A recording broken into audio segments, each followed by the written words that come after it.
All right, guys, welcome back. What you just saw was us taking out the first round of tomatoes, watermelons, cantaloupes outside the greenhouse to put on these trailers right here. And we don't want them to get a whole lot bigger. It's getting pretty warm, so they will grow pretty fast this time of year. You know, you got to keep them watered more in the greenhouse. When the sun's out, it gets pretty hot in there. So I don't want them to shoot up and put on a couple of extra inches, which they can do in the last few days. So we're moving them outside. Plus that hardens them up. They haven't been outside at all. Obviously, they've spent their whole time inside the greenhouse. So we're gonna let them harden up here on the trailer. Also, the weather next week does not look the best. Today's Friday. I want to start planting next week. From about Wednesday to the end of the week, it's rain chances, decent rain chances every day. So I don't want to let them get too much bigger because I don't know how long I'm going to have to hold them. Also, the plant back time. If you watched a video or two ago, I talked about how after fumigation, you have a certain time before you can start planting, or you have to punch the holes early. Well, I don't like punching the holes early if we're going to get a lot of heavy rain either, because it'll kind of melt that hole and kind of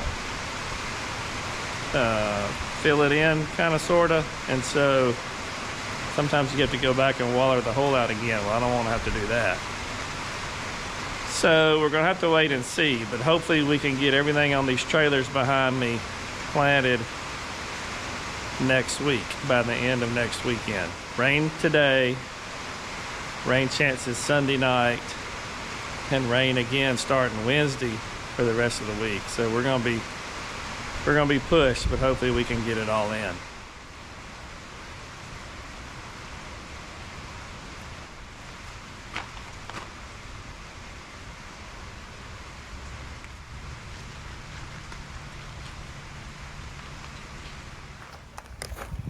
Okay, remember that every flat is 72 plants. And of course, you're not going to have 100% germination on everything.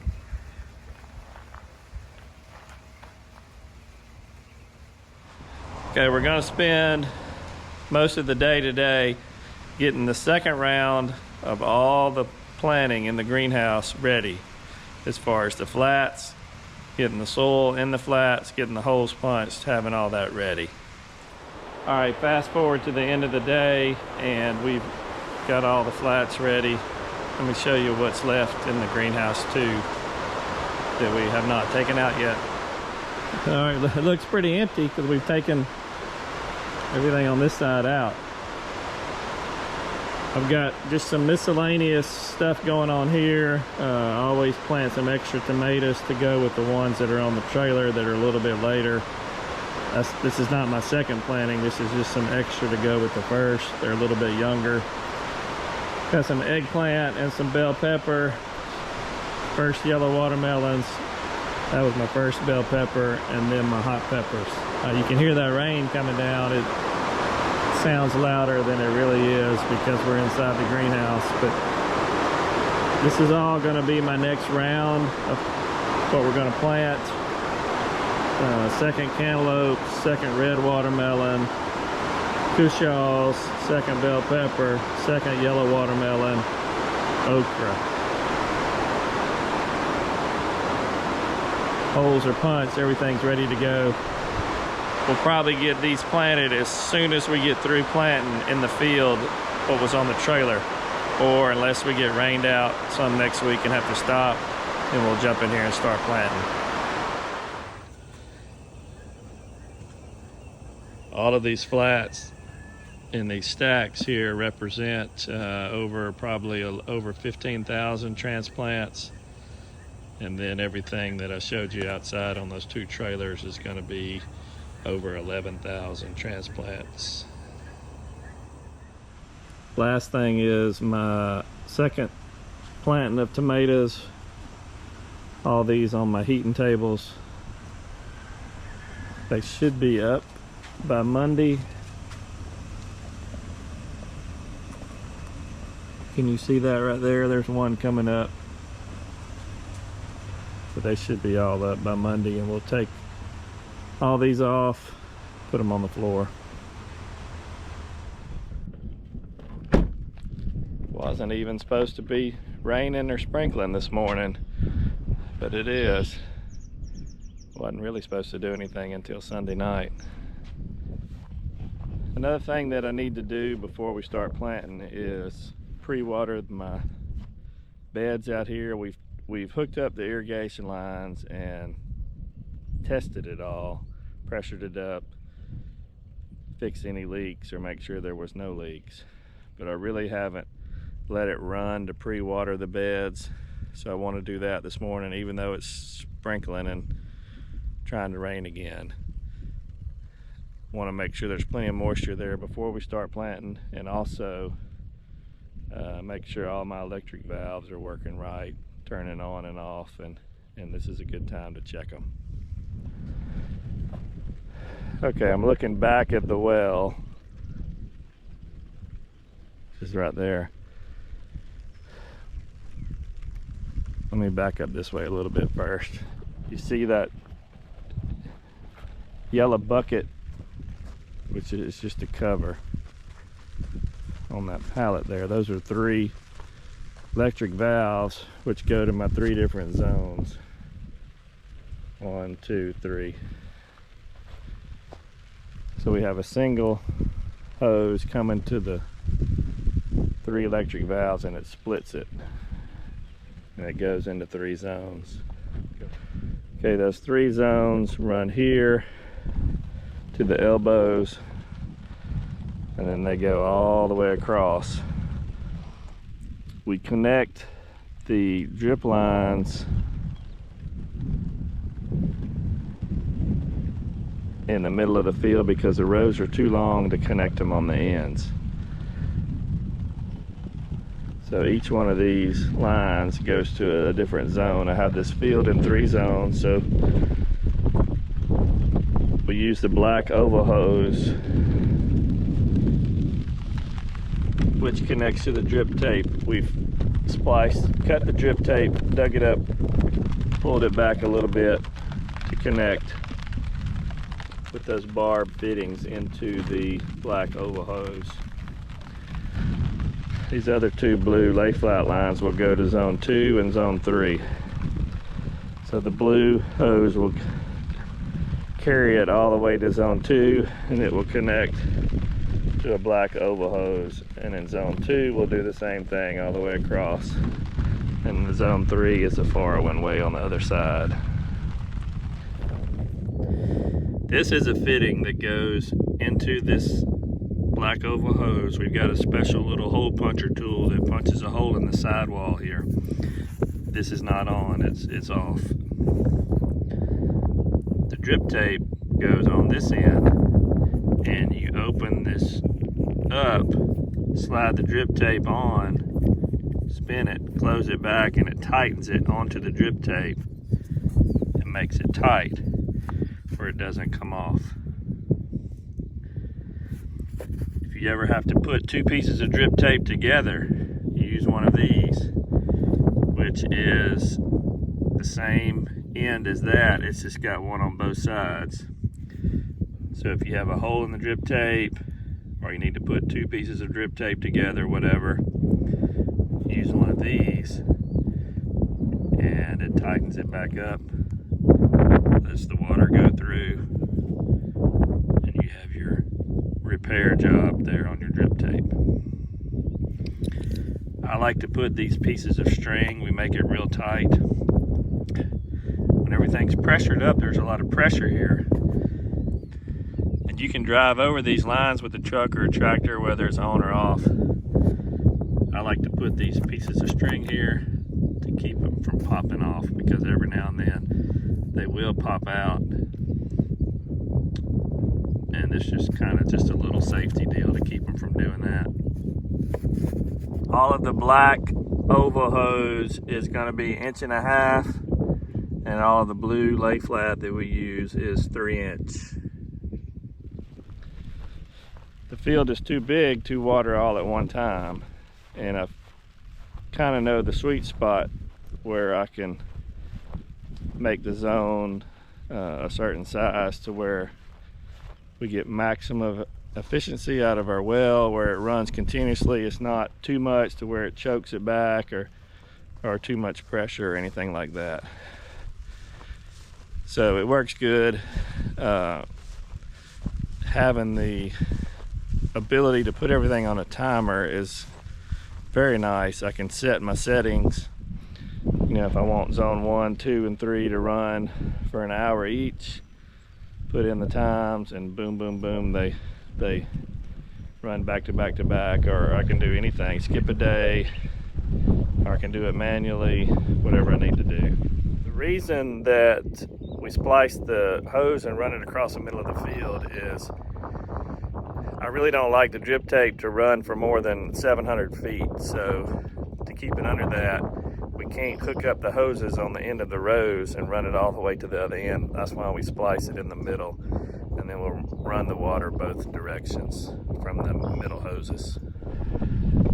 Okay, this is a filter, just a filter element that I can take out here and clean out going to the field this way.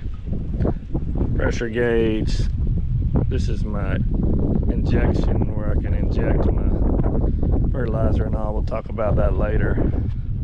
This is my sand filter. This here is I have an injection meter and pump underneath this bucket. I keep this bucket to cover it up. I don't know if you can see it in there, but it just keeps it out of the weather. We have lots of iron in our irrigation water here. For the big irrigation wells, it doesn't really matter. For a small one like this is about a 90 gallon a minute well. We have to pump a solution through the lines to kind of eliminate the iron so it doesn't plug up the emitters. This barrel right here, I just ordered a new one, including shipping. Comes out of Florida, $1,800. So it's expensive, but I pretty much have to have it. It doesn't take much to plug up those tiny little holes of those emitters, and the iron will kind of dissolve because you've got that solution pumping through. It just meters it just a little small bit at a time, and it settles it out, eliminates it, whatever it does to it, it works. So it keeps anything from plugging up. Here's a little up closer view. There's just one of those electric valves. I've got 3 of them, and this just keeps the sun off of it. But you can see I've got the water on one zone here. That's hard as a brick right there. On this little injection meter and pump, I can meter the speed on the stroke. So I kind of play with it because you certainly don't want to put too much. You don't want to put not enough either. So you'll be able to tell if the filter starts to stop up, then you know you need to crank it up a little bit more. This is my control panel. Allows me to do all the different things to the zones that I want to do. This is my indicator light. It tells me if the watering system is on or off, because unless you're standing out here where the water is on that zone, or you're right here, you know, you don't know if you're on a tractor or in the trucks or whatever. It just lets you know it's on or off. Let's look at the end of the rows on the drip tape, how it's pressured up, and you can see how it's dripping.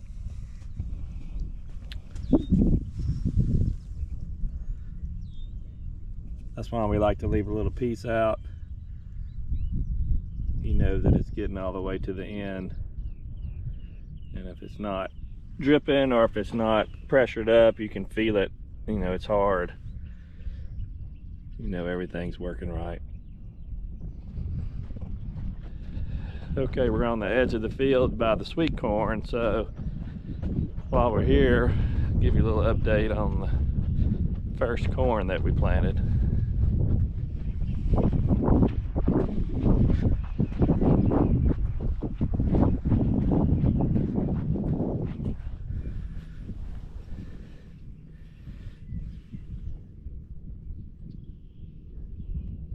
Okay, it's up a couple of inches high.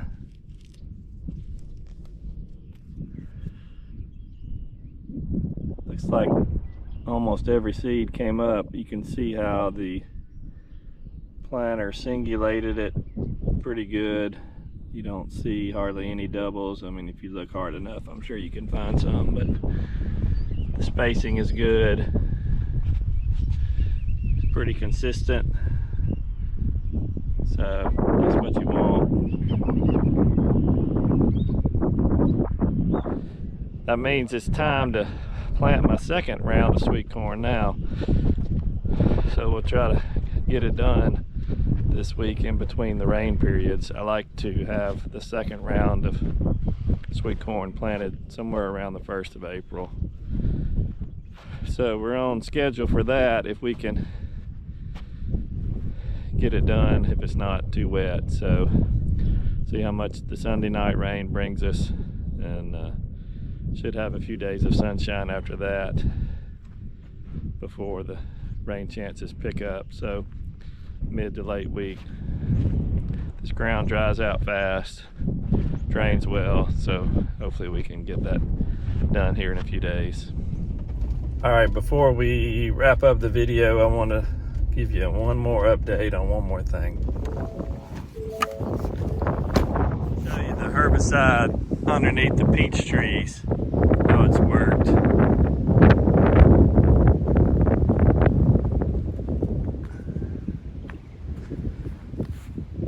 Makes it look nice and clean. We'll keep these grass middles mowed as needed all throughout the year. And then we'll keep this sprayed as needed all throughout the year. As the trees begin to put on all their leaves and shade, all this doesn't grow as fast as it does when it gets all that direct sunlight, but we'll have to do it off and on throughout the whole year. But it definitely makes it look nice. Let's see if we can find a few little baby peaches.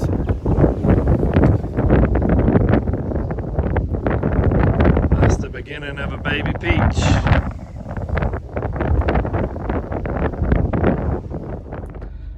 Well, that wind was not cooperating at all. It makes for some bad audio, I know.